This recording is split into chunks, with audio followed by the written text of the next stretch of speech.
on in kart 218 from France. And on the final row of the grid, row 9, starting 19th and 20th, we've got Boris Kolf in kart 285 and Ryu Hiruka in kart 227, the Japanese driver whose kart expired right at the start of qualifying yesterday, so he never got a competitive lap time in. Ryu is a much quicker driver than his position on the grid would suggest, so 227 we'd expect to see coming forward, but of course he's lost a lot of time, a lot of track time and setup knowledge, having missed the whole of qualifying yesterday. So that's the grid, and Ken Walker, they're on the first of their two laps now, the warm-up lap, then followed by the formation lap, ready for a rolling start, and it's going to be another 9-lap race. So we have that very, very fascinating mix, don't we, of youth versus experience, of established Rotax Euro Challenge drivers versus newcomers, Europe versus Asia, Central America, North America.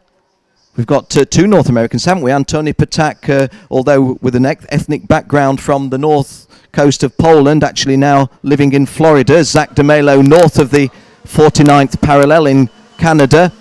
Ryu Hiruka, as Chris Hartley said, not typically where you would expect to find him, i.e. 18th out of 18. Do expect forward progress by the Japanese driver. But these are just 9-lap sprints. There's some good guys in front of him, the likes of Jan Jonk only on the 5th row. Ludwig Morin, who went so well in the previous round in Italy, although perhaps he did have a bit of an inclination to get it mixed up in the wet conditions, rather found those to his liking. He's starting only on the 7th row. Antoine Bouton spoke to his father this morning, and Antoine's dad simply shrugged his shoulders and said, "It's just not happening, Ken, it's just not coming right for him." But some very good drivers towards the back. This is their chance to redeem themselves.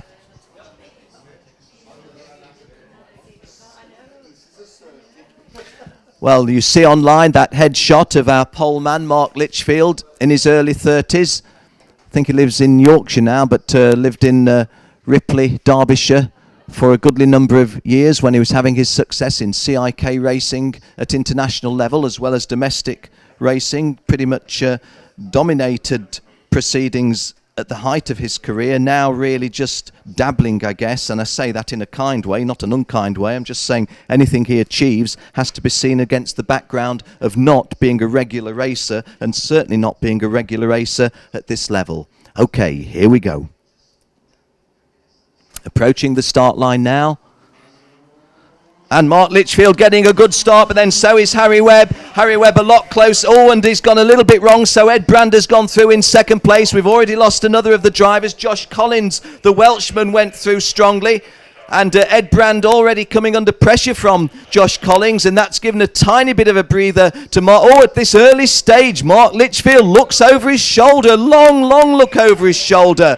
Well, you often see that later in the race, but and again Mark Litchfield looking over his shoulder. This is about 4 looks over the shoulder in the early stages. It's almost as if Mark is saying, well, guys, what have you got? Because I'm just going to block you. But Ed Brand putting the pressure on now. Josh Collins having gone well there. And Chris has got his glasses up. Chris, some of the guys who went grass track hill climbing. Yeah, at the back of the pack there, coming out of turn 5, 2 karts coming together on the grass, spinning out. One of them was 227, Ryu Hiruka, whose terrible weekend continues, and the other was Antoni Tak in the 281 karts. They've both got going again, but are the best part of half a lap behind now, as the race leader Ed Brand leads them through onto the start of lap 2. Mark Litchfield in second position. And then in third place, from the third row of the grid, is Joshua Collins, but with Harry Webb trying desperately to get back through in fourth place, although Harry's perhaps more worried about Max Weinzierl in fifth place behind him. They all bunch up together on the way into the hairpin, and Harry Webb goes third. Good move, that. That was the best form of defence, was to attack there, because he was coming under all sorts of pressure from Maxi Weinzierl. Now they go 3 abreast into the second hairpin. Weinzierl gets at the inside of both of them. Harry Webb is pushed wide. Harry's going to lose 3 or 4 places, and the 221 card of Jan Jonk is going to come out on top. So Jan Jonk now goes to the head of that second group of karts in third place. Meanwhile, Ed Brand is coming under huge pressure now from Mark Litchfield as they run towards the end of the second lap of the race. So all sorts of battles going on in that squabble for third position.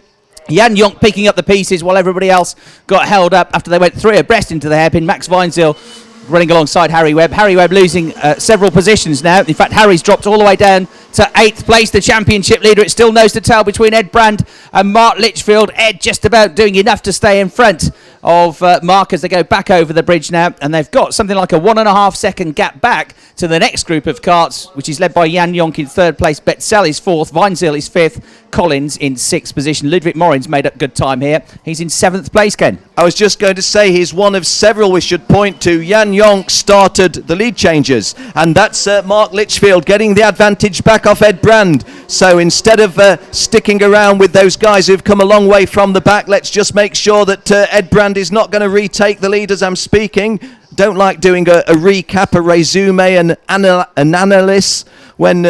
analysis when we've got a change of lead. I'll get that out on the 4th time of asking. We come round to complete the 3rd lap, and Ed Brand having this narrow advantage negated by Mark Litchfield on that 4th lap, on that 3rd lap, setting off now. Mark's advantage 0.14 of a second. The point I did want to make, because I thought it was a good one, because Jan Jonk had worked himself up to 3rd place, having started on the 5th row of the grid. Ludwig Morin, who we said had gone badly yesterday, started 14th and was running 6th.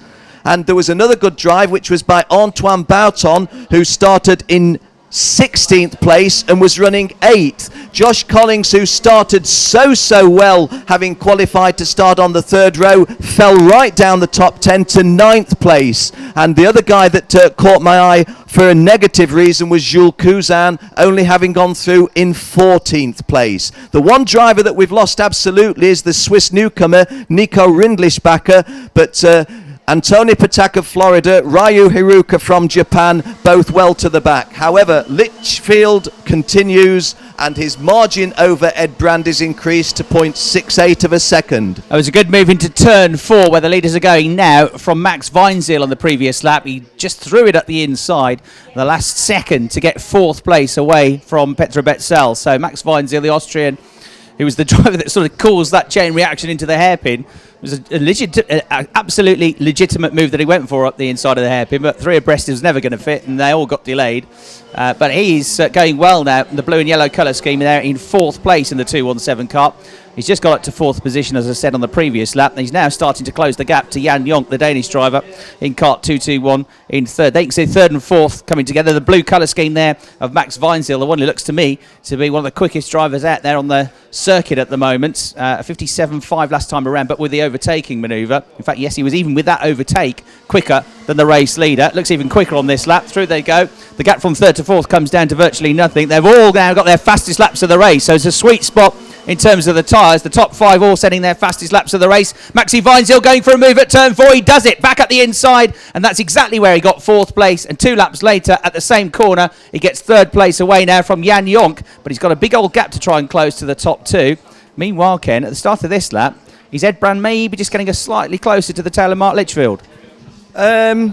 Is he getting a little bit closer because he's reeling him in, or has Mark Litchfield decided that lap 6 of a 9-lap race with a half a second lead is time to just drive within himself? Who knows? Who knows? But Ed, does look to be getting a little bit closer, but I endorse what you said, that the man on the charge is Maxi Weinzierl, the Austrian driver.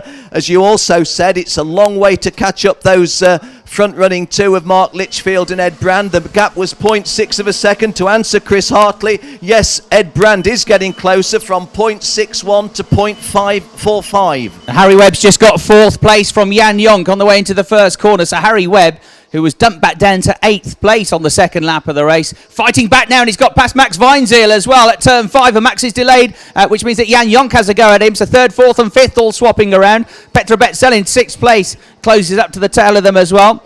Then in 7th position you got Collins. Morin has just got at the inside of Antoine Barthon for 8th place on the way into the first hairpin.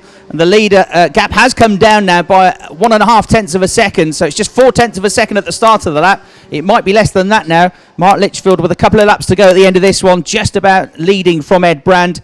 Harry Webb back up to 3rd place. Max Weinzierl to down to 4th place. Jan Jonk in 5th position now. Those 3 pretty much together, with Petr Betzel joining them. Down to 2.5 tenths of a second is the gap And Ed Brandy's nailed this now through turns 1 and 2. Ed Brand takes an effort on the inside, doesn't quite work, I don't think. Yes, it does work. Consummates it. Well, that was a brave move. Those of you that didn't see it, it was just underneath the bridge on the right-hander, dived underneath Mark Litchfield where there was barely a gap, and now Ed is playing the close the door game, Chris. Yeah, I think Mark gave him a tap on the shoulder there. I didn't like that move much, he says. I want to get back past, and now he tries to go around the outside on the way into the turn 7, the second hairpin. He's got the inside line for turn 8. Surely he's not going to squeeze through. There he does. What a move from Mark Litchfield. That's not the sort of corner where it's easy to overtake. Mark back into the lead of the race. Ed Brand has another nibble up the inside. There's contact between the pair of them, and I think Ed might have gone off there. He's out of the shot of the camera. He's just away. I think he's gone off, Ed Brand. He just ran into the back of Mark Litchfield. He tried to go to the inside of him,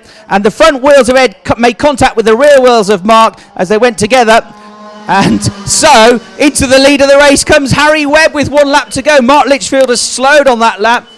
As a result of the contact, he's got Max Weinzierl queuing up behind him in 3rd place. And Jan Jonk, they're all queuing up now to get past Mark Litchfield. He looks like a wounded soldier at the moment. He just hasn't got the pace, may have damage to the kart. And he's slipped back to 4th, he's slipped back to 5th place now. So it's Webb, Weinzierl and Jonk now the top 3. Betzel 4th, Litchfield down into 5th place, and Ed Brand crossed the line down in 10th position after that contact. He just went for the move. Obviously no love lost between that pair. Went for the move on the way into turn 11. The right-hander got his front wheels alongside, but then the door closed. They made contact, and they both came off to the detriment. So Harry Webb down in 8th place on lap 2. Looks like he's going to win this one, Ken.